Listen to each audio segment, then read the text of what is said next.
Il-prodott domestiku gross ta' pajjiżna laħaq 19.4 biljun euro matul is-sena li għaddiet, wara li l-attività ekonomika kibret b'5.6% fuq dik irreġistrata sena qabel. Din tfisser rata ta' tkabbir ekonomiku ftit iżjed mill-medja ta' 5.4% tal-5 snin preċedenti u ferm aktar mid-doppju ta' tkabbir medju taħt l-aħħar amministrazzjoni nazzjonalista.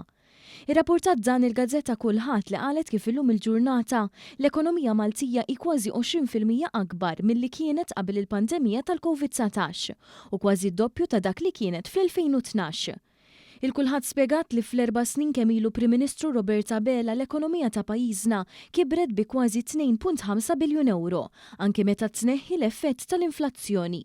Dan hu darbtejn u nofs kull tkabbir li pajjiżna esperjenza taħt l-aħħar gvern ta' Lorenz Gonzi.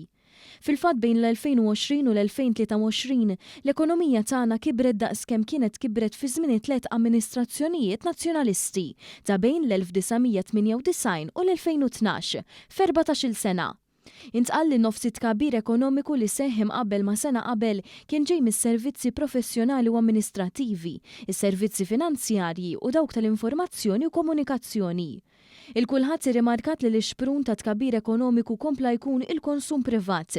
Fil-fatt kważi 2/3 ta' tkabbir ekonomiku kien dovut għal konsum akbar mill-familji li jirrifletti wkoll il-fatt li ġie reġistrat l-ogħla ammont ta' dħul għal ħaddiema li ġie osservat fl-istorja.